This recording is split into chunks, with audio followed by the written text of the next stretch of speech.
अभी विजिबल हो जाएगी, देखिएगा, ठीक है। Right, clear.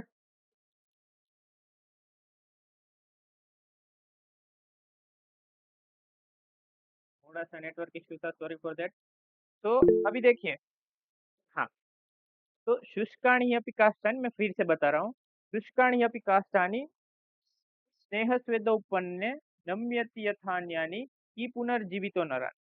तो वही सेम जो ड्राई वुड वाला एग्जांपल है कि उधर भी स्नेहन स्वेदन आपने सम्यक योग से किया, आपको भी क्या मिल जाएगा उधर?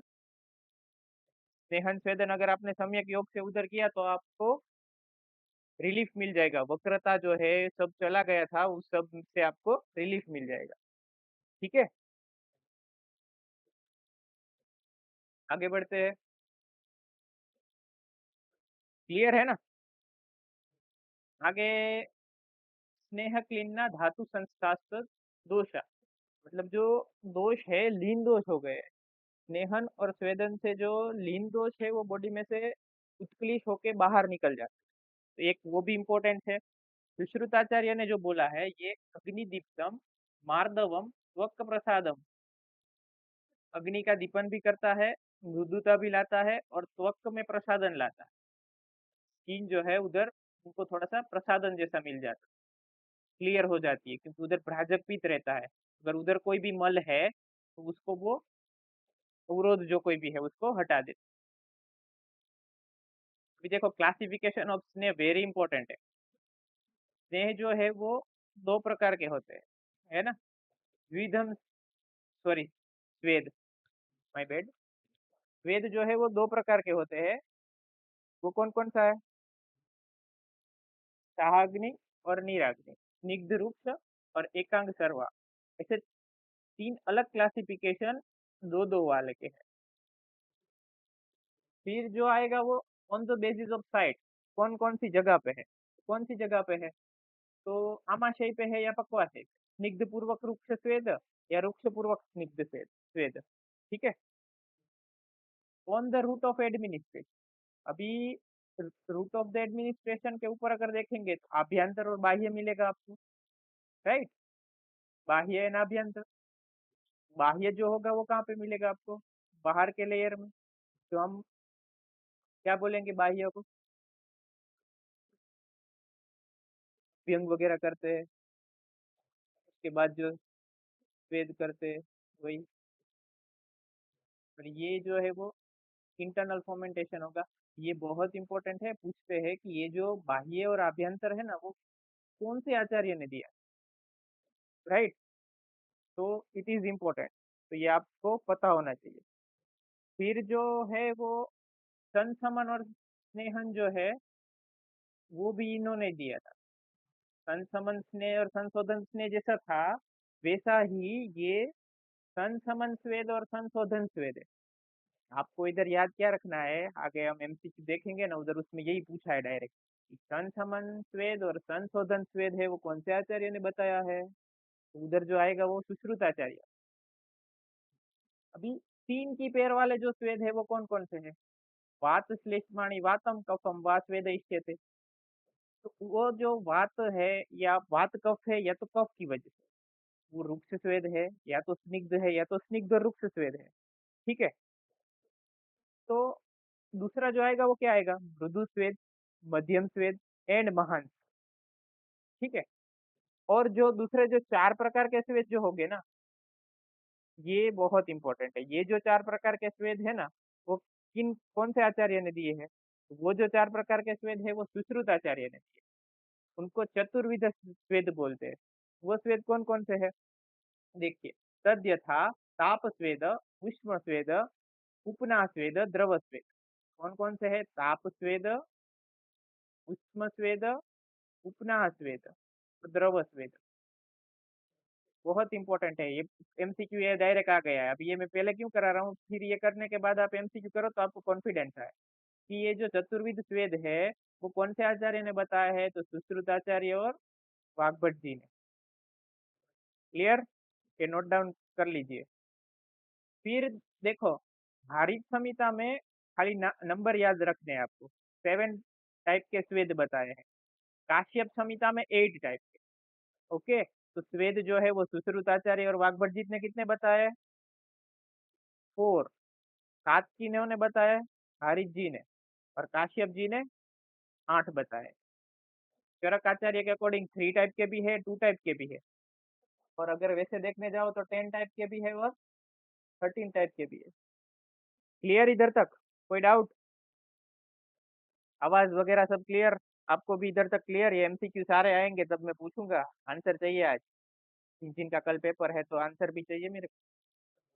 10 टाइप ऑफ अनअग्नि स्वेद, या तो हम इसको निराग्नि स्वेद बोलते हैं। ये देखो, अगर लिख के जाओगे एग्जाम में, एग्जामिनर को अच्छा लगेगा। अनाग्नेये अग्नि योगम विना, जिधर अग्नि का योग नहीं हो रहा है उसको अनग्नि स्वेद बोलते हैं। हिंदू टीका जो अष्टांग हृदय पे लिखी गई है, कौन कौन सा है? व्यायाम, उष्म सदन, गुरु प्रावरण, सुधा, बहुपान, भय, पुनः क्रोध, आहत, आत। व्यायाम मतलब कोई भी एक्सरसाइज वगैरह करने से, ये सब करने से आपके बॉडी में क्या होगा? ये सब आगे श्वेत की पूरी कारमुकता आएगी। कारमुकता म्हणजे कि जो वो कैसे कर्म करता है श्वेत, तो इसका जो है वो क्या है, बॉडी में मेटाबॉलिज्म बढ़ा देता है। क्या बढ़ा देता है श्वेत? फिर से आवाज चला गया क्या? मेटाबॉलिज्म आ रहा है आवाज। ओके ठीक है, थैंक यू। तो मेटाबॉलिज्म बढ़ा देता है, ठीक है। तो मेटाबॉलिज्म बढ़ा देगा तो फिर क्या होगा? मेटाबॉलिज्म बढ़ जाएगी तो फिर बॉडी को ऑक्सीजन ज्यादा चाहिए होगा, टिश्यू को ऑक्सीजन ज्यादा चाहिए होगा। तो अगर वो नहीं मिलेगा तो वो क्या लेगा? कोई भी टॉक्सिन है, कोई भी चीज है, उसको वो पूरा मेटाबोलाइज कर जाएगा। हमारी बॉडी में आम वगैरह जो है वो भी वो ले लेगा। फिर ऐसे जो सारे टॉक्सिन है वो बॉडी के बाहर निकल जाएंगे। फिर उधर से वो क्या हो जाएगा? एब्जॉर्ब वगैरह सब होके क्या हो जाएगा लास्ट में? एक्सक्रीट। और ये जो एक्सक्रीशन है वही जो है वो स्वेदन का मेन मेटाबॉलिज्म। ठीक है, क्लियर? तो बहुत इंपॉर्टेंट है, इसमें से एमसीक्यू आएंगे कि भाई इनमें से, एमसीक्यू अभी पूछा ही है, आगे आ जाएगा। आतप है वो कौन से टाइप का स्वेद है, ऐसा ही पूछ, या तो इनमें से अनग्नि या निराग्नि टाइप का स्वेद कौन सा नहीं है। इंपॉर्टेंट, आ नहीं चाहिए, देख के ही डायरेक्ट हो जाएगा एमसीक्यू, राइट। फिर जो मैंने बताया, आचार्य चरक जी ने 13 प्रकार के बताए, शंकर प्रस्तर नाड़ी परिषेक उगा जैन तको अस्मग्न करसुकुटी भूकुंभी के वच होलाक इत्येते स्वेदयंती त्रयोदश। ये जो है वो कैसा है? साग्नि। इधर जो है अग्नि का संयोग होता है, इसीलिए जो है वो साग्नि स्वेद है, राइट। अब इधर जो द्रव्य हो गए ना, द्रव्य आपको नहीं याद रहते हैं ना कोई, तो भी ठीक है, माफ कर दिया आपको। पर आपको ऐसे लिख के आना है, उधर वातग्न द्रव्य चाहिए, क्योंकि ये जो स्वेद है ना वो वातग्न लिखो, वात कफग्न लिखो तो चलेगा। क्योंकि ये स्वेद जो है उसकी कारमुकता जो है वो कारमुकता मतलब फंक्शन, जैसे वो जो वर्ड होते हैं ना पंचकर्म में इतने हाई लेवल के होते हैं, तो फिर हम तो क्या सोच में पड़ जाते हैं, हाँ ये क्या है। तो वो जो इनका कारमुकता है वो किस पे है? वात कफ। वात कफ जन्य कोई भी दोष होगा उधर काम करेगा। शीत को है, शूल को है, गौरवता है, ये सबको कम करना है। तो हमको कैसे कैसे चाहिए? रूप द्रव्य चाहिए, फिर उष्ण द्रव्य चाहिए, क्योंकि ये जो शूल है वो प्रायः रूप के असित से हो सकता है। और अगर गौरवता गुरुता मतलब वो गुरु है तो लघु द्रव्य चाहिए। उसका गुण जो जो द्रव्य में है जो याद रहे, नहीं आता है तो लिख के आओ कि ये द्रव्य ये गुण वाले द्रव्य चाहिए।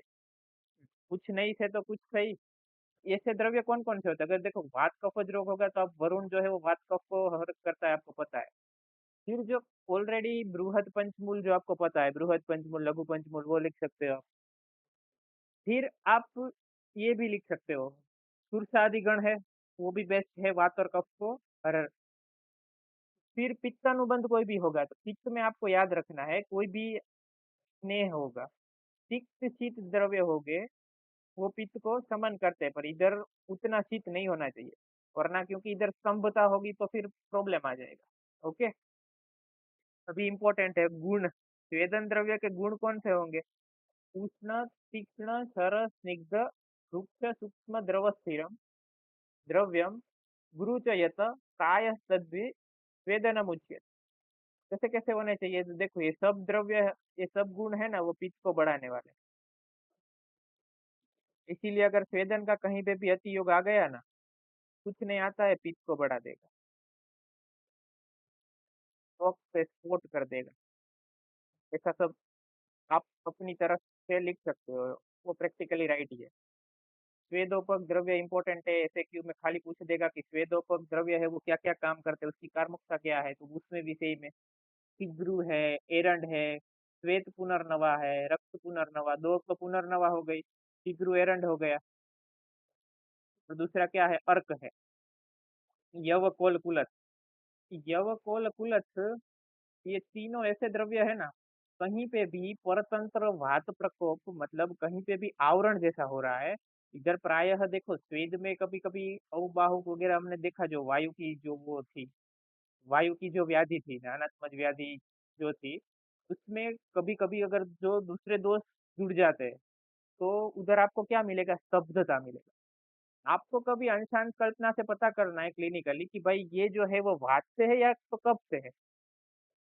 तो कहीं पे भी अगर स्तब्धता बहुत ज्यादा है, शूल जो है वो मंद शूल है, पेन उतना नहीं होगा, पर आपको स्टीफनेस, मॉडर्न में बोले तो स्टीफनेस फील होगी, तो उधर प्रायः कफ रहेगा, और उधर कहीं ना कहीं आवरण जन्य संप्राप्ति होगी। इसमें ये महाराष्ट्र में रिसर्च हुआ है, शायद तिड़क यूनिवर्सिटी में कोई सर या मैम ने किया है। यव कोल कुलत्थ क्वाथ है ना, तो इसमें बहुत अच्छा रिजल्ट देता है, ऐसी आवरण जन्य कोई भी संप्राप्ति है उसकी। ठीक है, तो वो क्या है, स्वेद को जनन करता है। तो वो टॉक्सिन मेटाबॉलिज्म जो मॉडर्न की भाषा में बोले रिसर्च में, तो टॉक्सिन जो भी कोई है, फ्री रेडिकल बोलेंगे ये लोग, ये आम है उसको ये लोग फ्री रेडिकल बोलेंगे, एंटीऑक्सीडेटिव थिंग, सो फार जो भी थिंग्स है उनके, उनको ये हमारा वाला क्या है, स्वेदन में जो स्वेट निकलता है उसके माध्यम से उसको बाहर निकलता है। Right, clear. तो ये था वो स्वेदोपक द्रव्य था। अभी स्वेदोपक द्रव्य के बाद जो आएगा वो क्या आएगा, स्वेदन का इंडिकेशन। अभी स्वेदन किनको कराना है, तो जिधर है ना, पहले तो हमको सबसे पहले दिमाग में वात कफ जन्य संप्राप्ति आनी। तो वात कफ जन्य दोष या वात कफ जन्य संप्राप्ति होगी, तो प्रायः कफ वाला रीजियन के जो भी डिजीज है वो मेजोरिटी हम ले सकते हैं।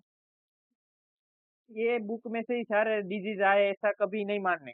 अभी मैं इजी तरीके से कैसे याद रखते हैं वो बताता हूँ, ये जो इजी तरीके से ही बता रहा हूँ, सो गए हो तो गुड मॉर्निंग। कफ, फिर देखो हमारी बॉडी में ये नाभि है, नाभि से पार्ट होता है, ऊपर जो होता है वो कफ, नीचे होता है वात। तो जो ऊर्ध्व जत्रु वाले या थोड़ा ऊर्ध्व जत्रु से नीचे जिधर कफ का रीजन है, उरस प्रदेश, पूरा प्रदेश की आजू बाजू की जो भी व्याधि है उधर वो कफ उधर ज्यादा रहता है, तो वो व्याधि में स्वेदन बहुत अच्छा रिजल्ट देता है। और अधो नाभि, नाभि के नीचे जहाँ पे वायु का रीजन है, वहां पे भी स्वेदन जो है वो अच्छा रिजल्ट देता है। भी ऐसा एक आप डायग्राम कुछ भी ऐसा ड्रॉ करके आए सीधा कि भाई ये जो ये दोष का रीजन है, भी कफ वाले सारे है वो आप ऊपर लिख के आओ, श्वास है, कास है, हिक्का है, स्वर भेद है, ये सब ऊपर जो कफ के रीजन है उसमें लिख दिए। इधर स्तंभ हो गया, कोई भी स्नायु शिरा में।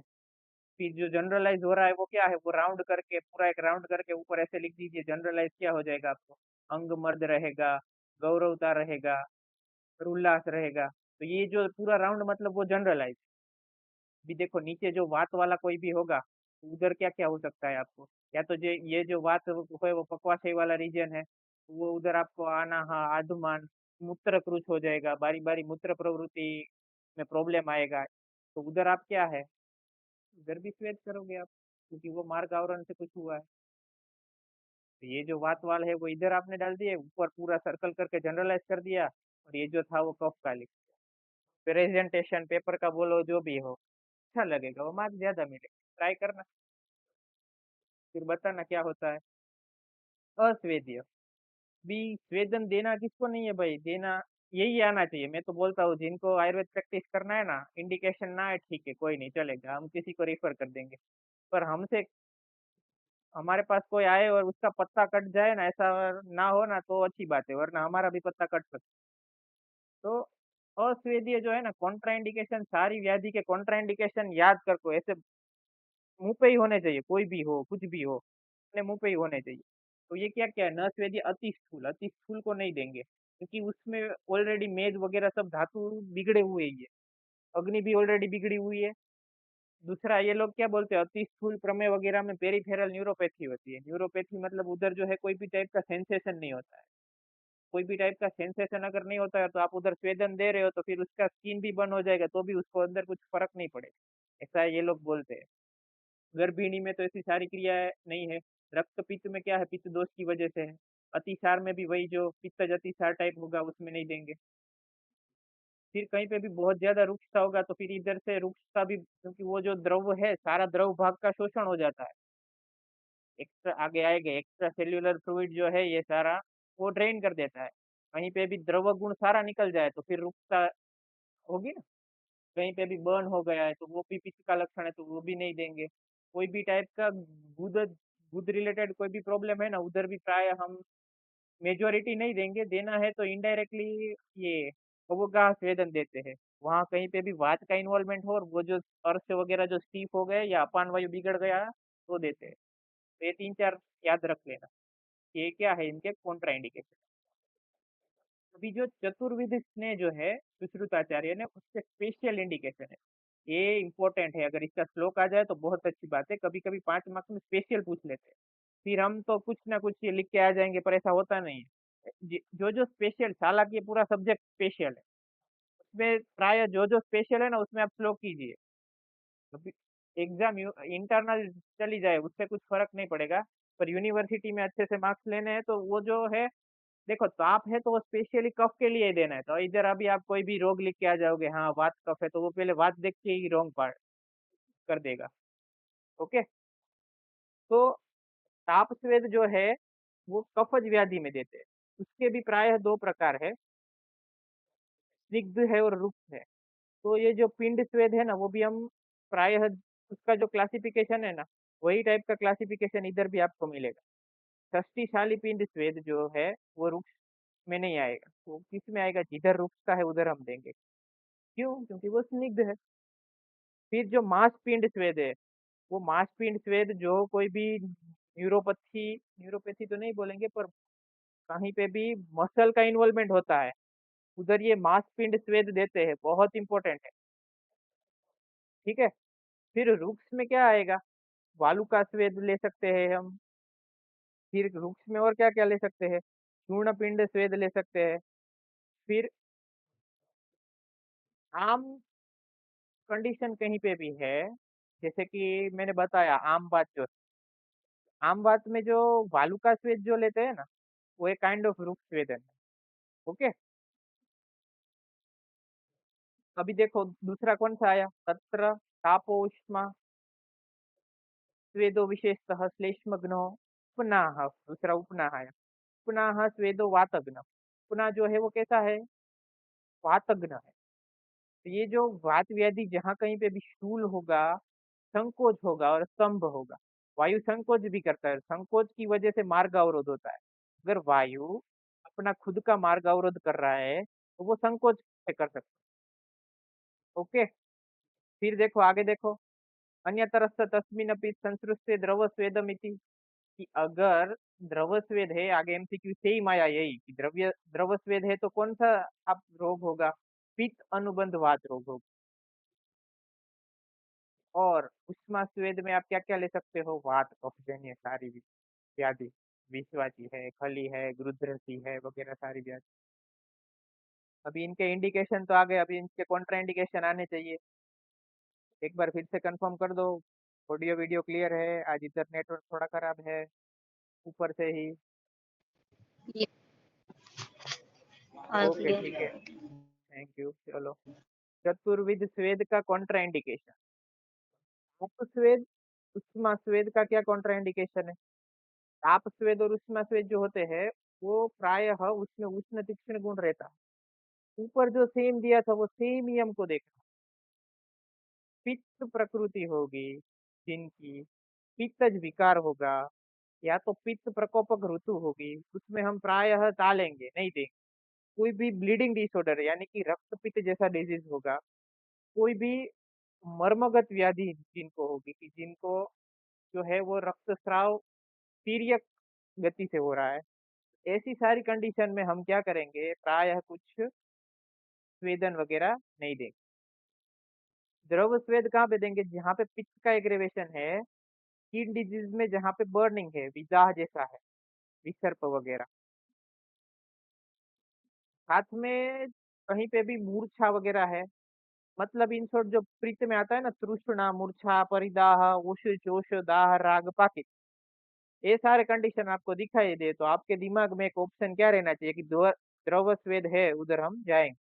इसके बाद जो आएगा उपना आएगा। उपना, हाँ, ऐसा देखो तो इसका रेफरेंस गुल्म में भी आता है, गुल्म चिकित्सा में। अपक्व कोई भी चीज है उसको पक्व करने में, मतलब उधर जो द्रव्य होंगे वो कैसे होंगे, उष्ण गुण वाले होने चाहिए। तो उष्ण गुण ही पाक का काम करता है।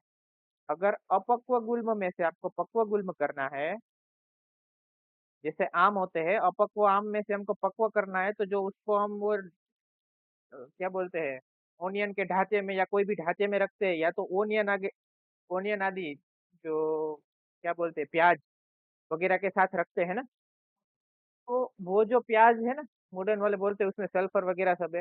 हम क्या बोलेंगे, उसका गुण थोड़ा उष्ण है, तो वो उसके साथ आएगी, तो उसका संस्कार होगा, और संस्कार की वजह से उष्ण गुण उधर बढ़ेगा। तो उससे जो पाक नेचुरली होता है, पाक जो होता है वो अपने काल से ही होता है।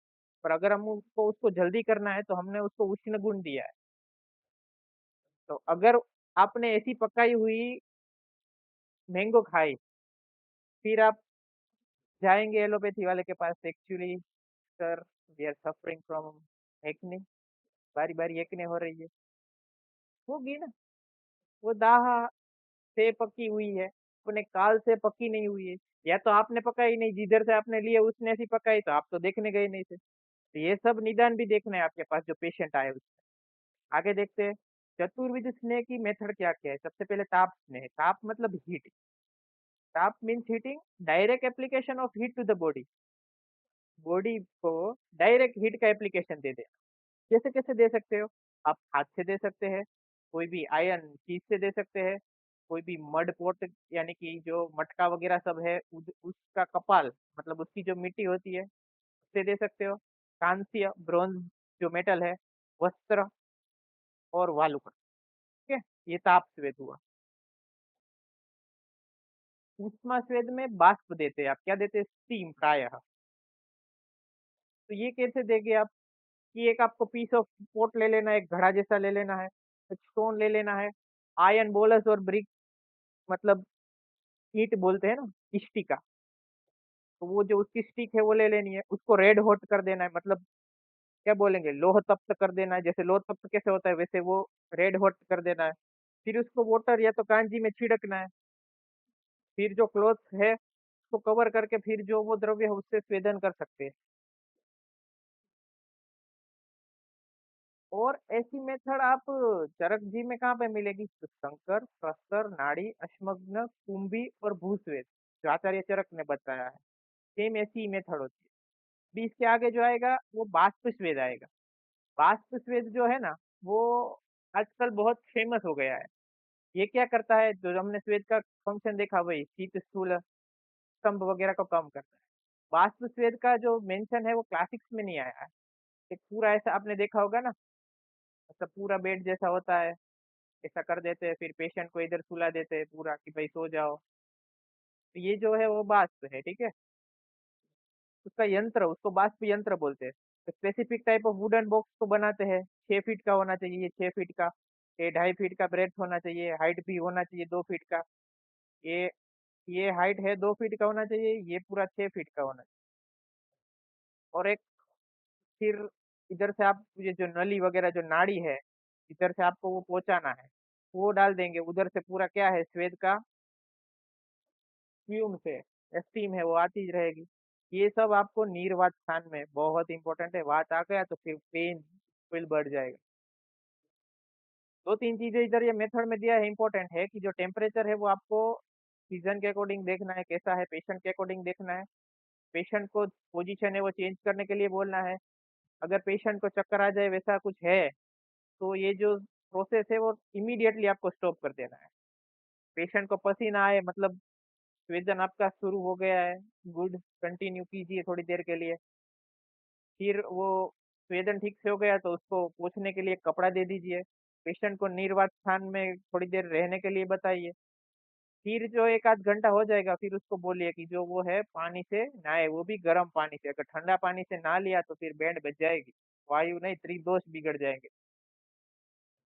इसका इंडिकेशन कहाँ पे, आप कोई भी वात विकार जो है यानी कि गुरुद्रसी है, पक्षाघात है, त्रिकगत वात है, मांसगत वात है, ये सारे व्याधि में आप प्रायः यूज कर सकते हैं।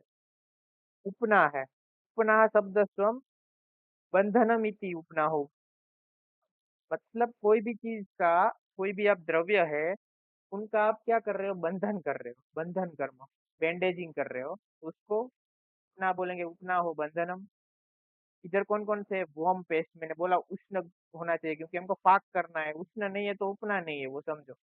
उष्ण भी होने चाहिए और वातग्न भी होने चाहिए, मतलब हमको पता है कि वात को कम करने के लिए कैसे गुण वाले द्रव्य चाहिए, तो उष्ण स्निग्ध रहेंगे तो अच्छा रहेगा। यही सब दिया है, देखो वाग्भट जी ने कौन कौन से द्रव्य दिए, सतपुष्पा कुश देवदार, ये सब उष्ण तीक्ष्ण है, रासना है वो वायु को कम करती है, एरंड है वो स्निग्ध है और वात को कम करती है, वगैरह सब से आप उपना बनाओगे। तीन प्रकार उस वाग्भट जी ने प्राय क्लासिफाई किया है, प्रदेह संकर बंधन। प्रदेह वाथर जो ड्रग है उसका पेस्ट बना के, अम्ल कांजी उसमें डाल के, अगर आप लवण डालो और उसको जो अफेक्टेड पार्ट है उधर लगा दीजिए। शंकर या पिंड स्वेद तो आपको पता है, पिंड बना के उधर स्वेदन करना है। और दूसरा जो आएगा वो बैंडेजिंग। बैंडेजिंग मतलब क्या है, आप उधर उपना बांधते। प्रायः आपको दो चीजें इधर याद रखनी है, वातग्न होना चाहिए, तो कैसा होना चाहिए, स्निग्ध और उष्ण। उपना की मेथड दे दी है थोड़ी सी, एक बार मटेरियल देख लेते क्या क्या चाहिए इनको।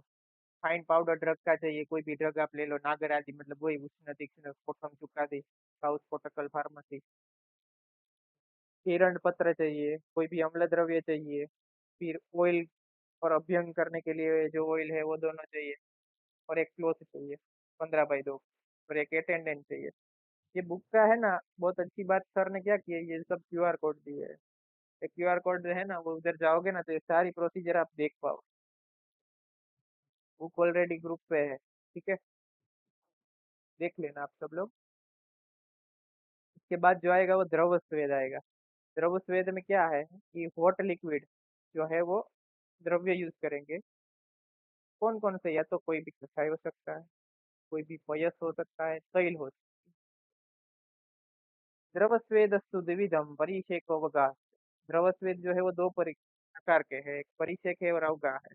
परिषेक मतलब जो हम नहाते हैं ना, वो ये टाइप ऑफ परिषेक ही है। अवगाह मतलब तब बात, अधो नाभि से, नाभि का नीचे का रीजन, मतलब जो अपान का दृष्टि होगा उसमें हम क्या यूज कर सकते हैं, द्रव स्वेद। उसमें भी मोर स्पेसिफिक कौन सा, अवगाह स्वेद।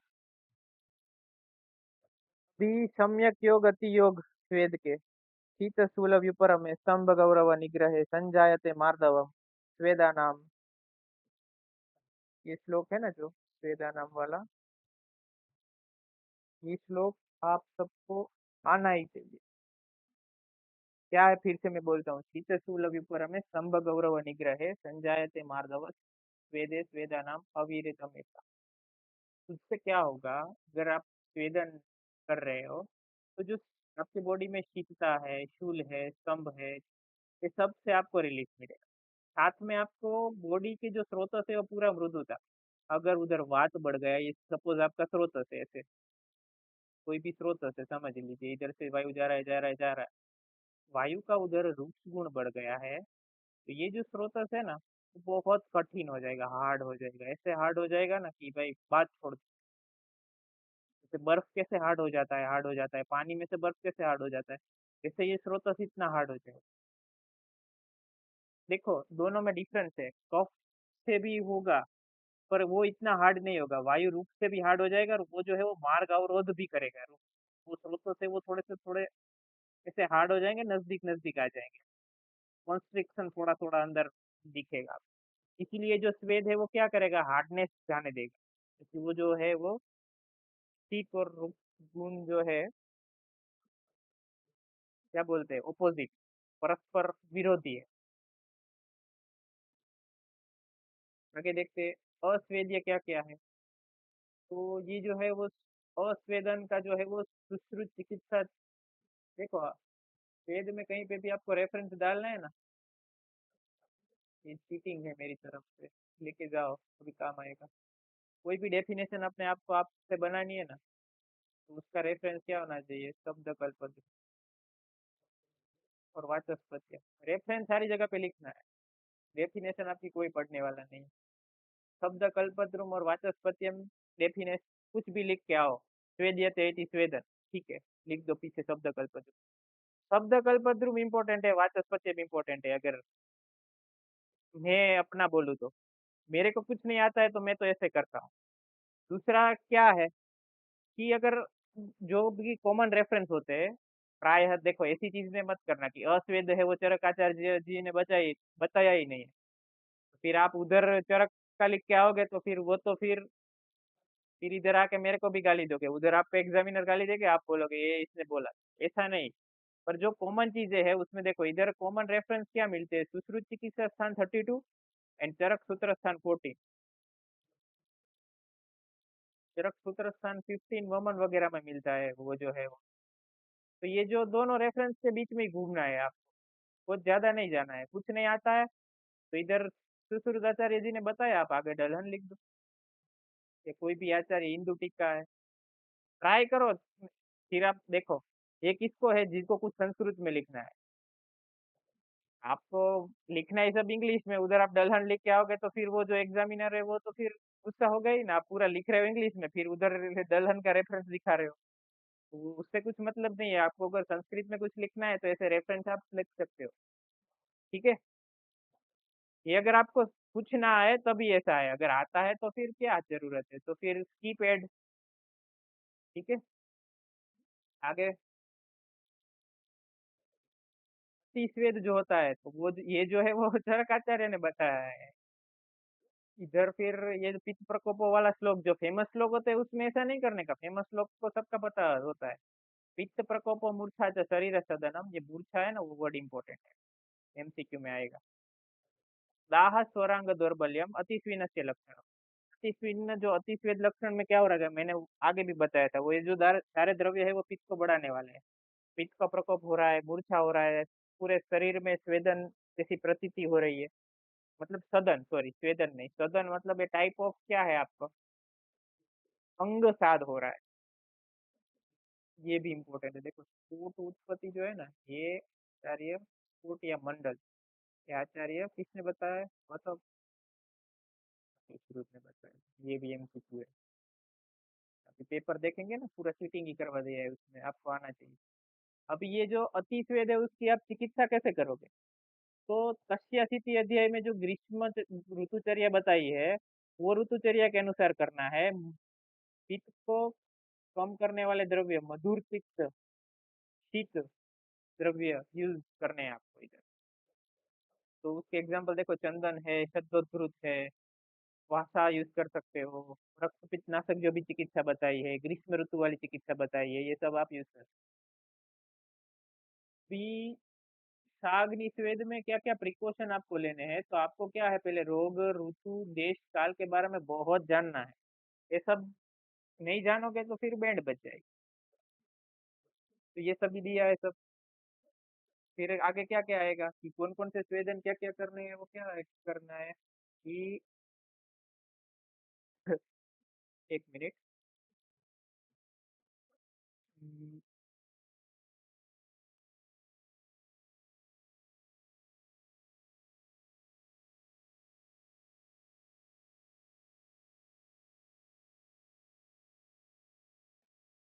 ठीक है।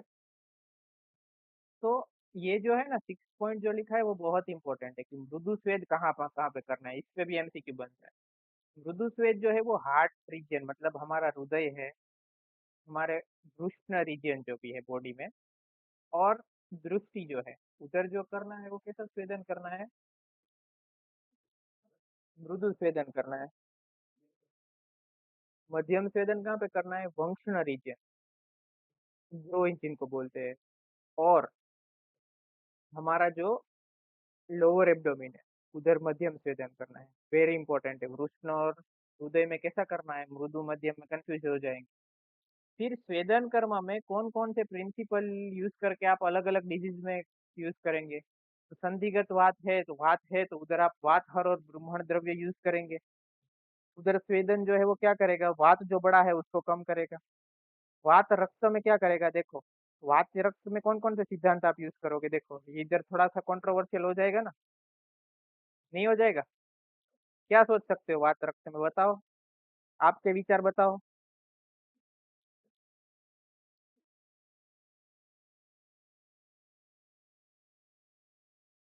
वात भी है रक्त भी है, तो वात पे पहले काम करना है ना आपको, तो इधर वात और रक्त है तो थोड़ा सा आम भी होगा। तो वात पे काम करना है तो आप बस्ती देना है। और ये जो अस्थि मज्जागत, ये इसमें भी गंभीर और उत्थान वगैरह कुछ होगा, तो आपको बहुत ज्यादा रॉकेट साइंस नहीं लगाना है, आपको डायरेक्टली क्या देखना है कि इधर आप चित्त शीर सिद्ध बस्ती देंगे।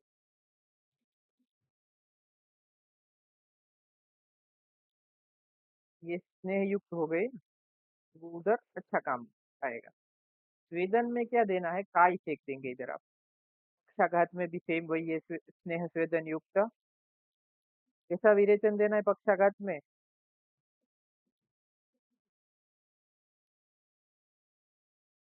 होमवर्क है देख के आना। फेशियल पाल्सी जिसको अर्दित बोलते हैं, उसमें भी अर्दिते नावनम हितम वाला श्लोक है, वही सेम दिया है। उधर भी स्नेहन स्वेदन आपको लोकली करना है, इसीलिए दे दिया है। तो ये आपको प्रैक्टिकल में आएगा, तो ये सब एक बार जब प्रैक्टिकल का पढ़ ले हो, तब देख लेना कि फिटनेस स्वेद का देख रहे हो तो क्या क्या पता चलना चाहिए आपको। रोगी का बल, रोग की अवस्था, पेशेंट की अग्नि कैसी है, दोष की अवस्था कैसी है। फिर अगर प्रोटोकॉल देख रहे हो तो आपका उसका वाइटल सब पता होना चाहिए, कोई भी हार्ट का डिजीज है तो उसका क्या निकलना चाहिए, ईसीजी, राइट। ओके, अभी मेन टॉपिक है। आ जाओ सब लोग, एक बार उठ जाओ फिर से। स्वेदन की कारमुकता है ना, बहुत इंपॉर्टेंट है, वेरी इंपॉर्टेंट। जाग गए सब लोग, जो जो जाग गए हम सब कीजिए, इंपॉर्टेंट टॉपिक आ रहा है इसीलिए। हाँ, दो लोग जाग गए, बाकी सब सो रहे हैं। Good morning. स्वेदन की कारमुकता क्या क्या है, तो हमने देखा मेन, संभग्न, गौरवग्न, शीतघ्न एंड स्वेद, जो है वो स्वेद की प्रवृत्ति करता है। संभग्न मतलब क्या है, बॉडी में जहां जहां भी स्तंभ है, कोई भी वायु की वजह से है, कफ की वजह से है, उधर कोई भी आम रस है, कोई भी मेद धातु है, कोई भी मांस धातु है, ये कोई भी पृथ्वी और जल महाभूत वाले और भी कोई एंटाइटी बॉडी में है उसकी वजह से, तो उसको क्या करता है वो रिमूव। वो ऐसे उधर स्रोतोशोधन की तरह काम करेगा और आम पाचन की तरह। गौरव अग्न, वो गौरवता क्यों दूर करेगा, तो वो जो है वो द्रव गुण से जो भी सारा कोई भी आम चीज है उसको वो क्या करेगा, खींच देगा, शोषण कर देगा। की वजह से बॉडी में लघुता रहेगा, तो वो गौरव अग्न हो गया। शीतघ्न उसका उष्ण गुण की वजह से। स्वेद कारक मतलब वो स्वेद को प्रमोट करता है। स्वेद एक मल है तो मल को बाहर जाना पड़ेगा ना। फिर जो खानी मार्दवम यान्ति, खा मतलब इधर स्रोतस है, स्रोतस को मृदुता देता है ना। अनुलोमन ठीक से हो जाएगा तो वायु ठीक से चला जाएगा तो फिर मृदुता आ जाएगी। ओके। तो ये जो था ना, वो स्वेद का सेम चीज था, ये सब वो जो ऊपर लिखा है वो पूरा वर्ड में लिखा है। हमने वही, ये जो 1 2 3 4 5 उसमें बता दिया है। अभी ये मॉडर्न में कैसे काम करता है, इसका फ्लो चार्ट आज नहीं बना है। अगर आप सब बोलेंगे तो एक बना के उसके बाद एमसीक्यू जब दूंगा तब ग्रुप में शेयर कर दूंगा, ठीक है। देखो स्वेट के अंदर, सब इधर, अभी सावधान, अटेंशन। स्वेट के अंदर क्या होता है, सोडियम क्लोराइड होता है, वाटर यूरिया लैक्टिक एसिड वगैरह होता है। ये सब जो है वो क्या है, इम्प्यूरिटीज है हमारी बॉडी। लैक्टिक एसिड बढ़ जाता है तो फिर क्या, हम थक जाते हैं, पूरी रात गरबा करके आए, दूसरे दिन सीढ़ी चढ़ना है, कोई बोलेगा 10वें माल पे आना है, लिफ्ट बंद हो गई। आप बोल रहे हो चाहे हमारे पीएम आए, सीएम आए, ओबामा आए, कोई भी आए, हमको नहीं आना है, उनको आना है तो आ जाए, क्योंकि हमारे पैर लैक्टिक एसिड से दुख रहे हैं, अभी नहीं आएंगे। ये सब को क्या है, बाहर निकालना है। तो स्वेद के पास वही चीजें है, वो चीज क्या हो जाएगी फिर डिफ्यूजन के माध्यम से बॉडी से बाहर निकल जाएगी। डिफ्यूजन यही तो मेंटेन करता है, स्वेद का काम क्या है, बॉडी में टेम्परेचर मेंटेन करना, और बॉडी का वो एक्सक्रीशन फंक्शन करता है। वो फंक्शन से वो जो एक्स्ट्रा द्रव गुण कहीं पे भी बॉडी में है, वो क्या करेगा, बाहर निकाल देगा। मॉडर्न वाले उसको एक्सक्रीशन का फंक्शन बोलते हैं, ठीक है चलेगा, फंक्शन तो फंक्शन है। तो एक्स्ट्रा सेल्यूलर फ्लूइड में जो प्रेजेंट होता है वो सबको निकालता है, which provide nutrition to the cell, cell को फिर वो न्यूट्रिशन देता है।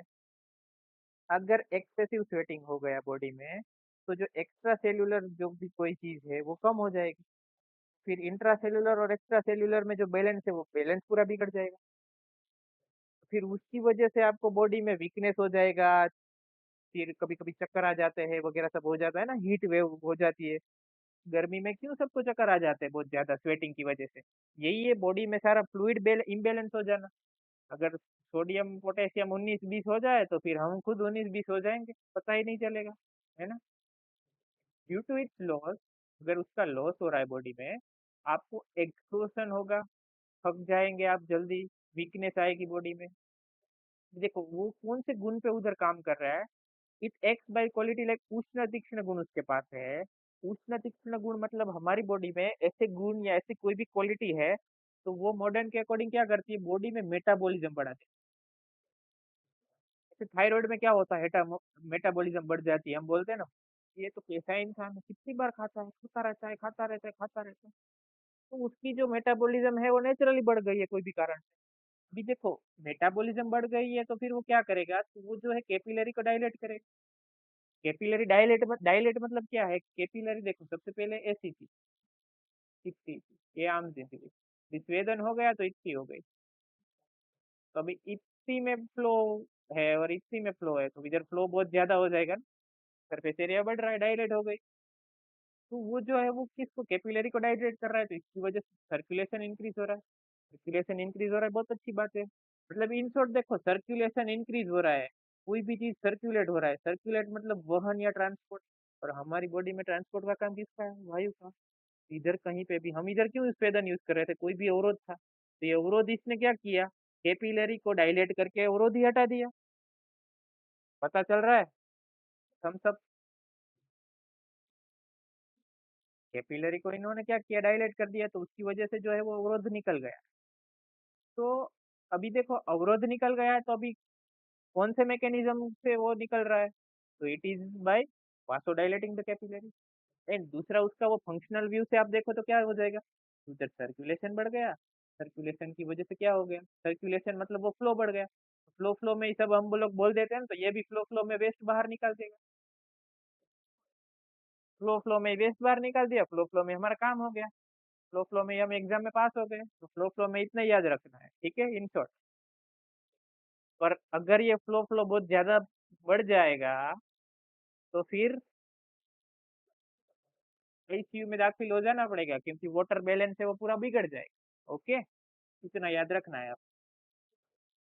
और ये जो है ना वो हाई हिप्नो एनाल्जेसिक इफेक्ट दिखाता है, मतलब पेन को रिलीफ करता है, क्या करता है, पेन को रिलीफ करता है। याद रहेगा या कोई पूरा टेबल फॉर्म में लिखना है।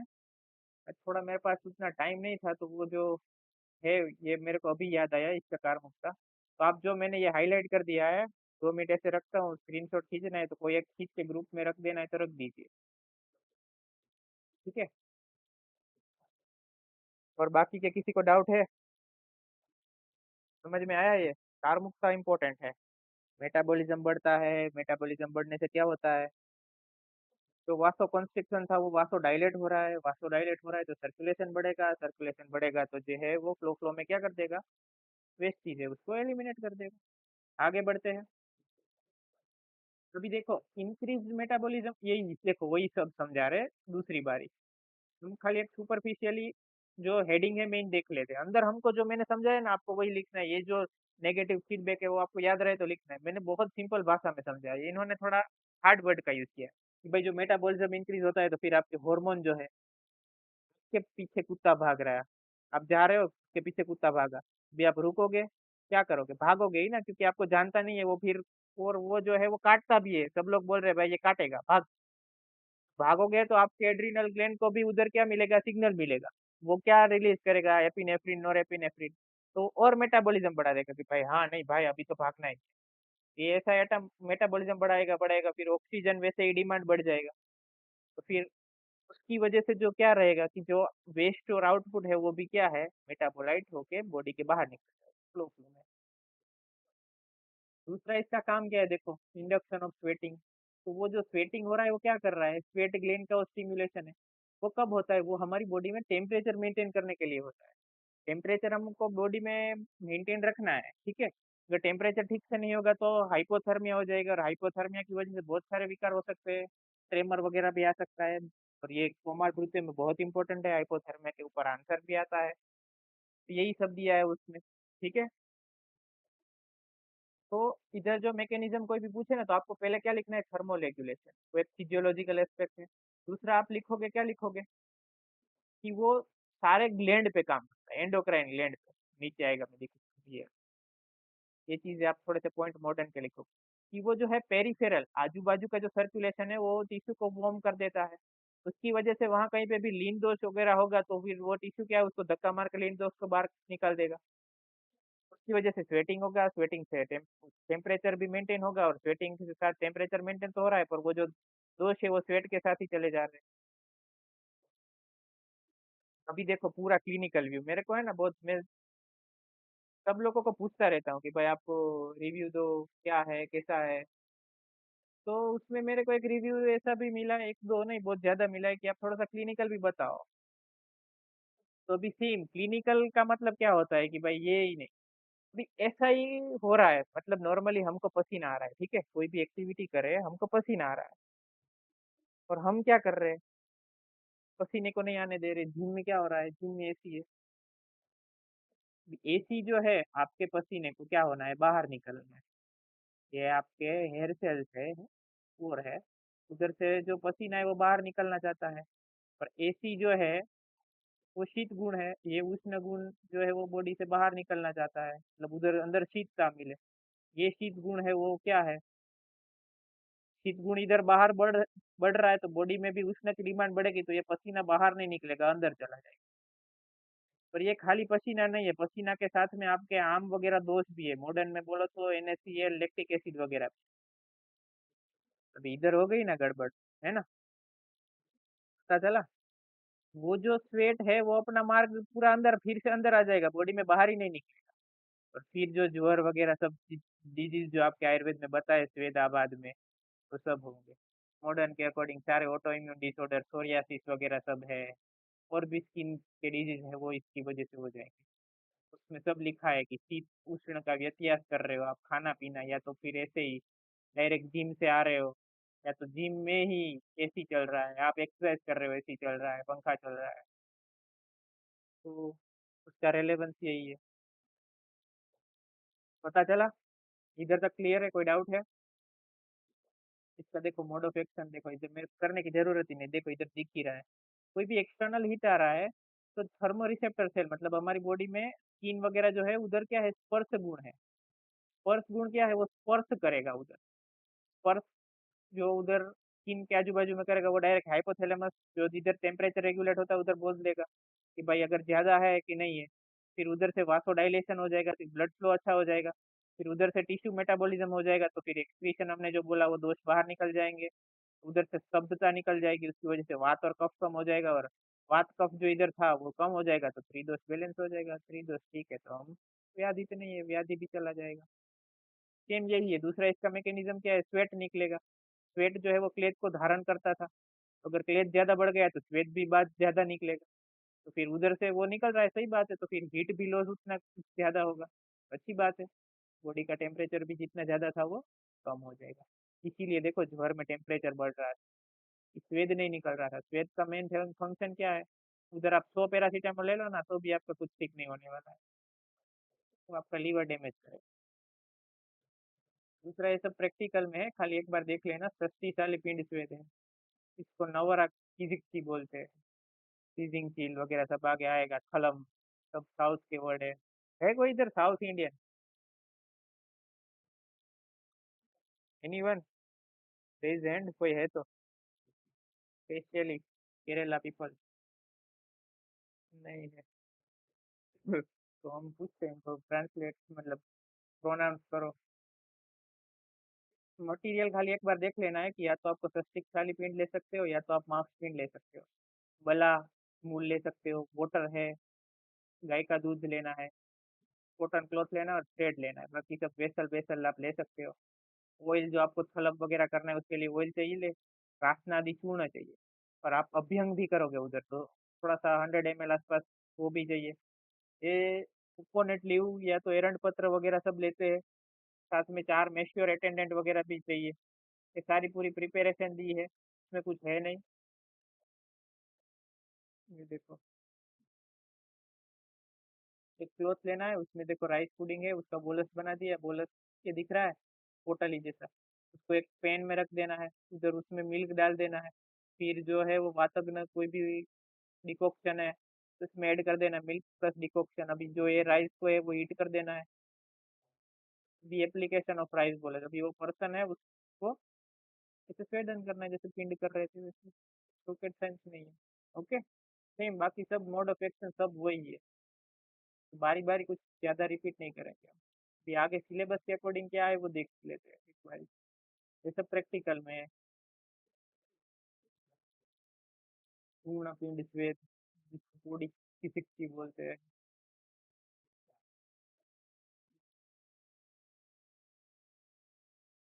पूरे सिलेबस में जाके देखते हैं वरना एमसीक्यू की वर्क बढ़ते हैं। देखो, साम्य का योग अति योग हो गया, स्वेदन कर्म वात्रक हो गया, स्वेदन कार्मुकता हो गया, कॉन्ट्रा इंडिकेशन, डेमोन्स्ट्रेट इसमें नहीं पूछेगा, इंडिकेशन तो हो गया।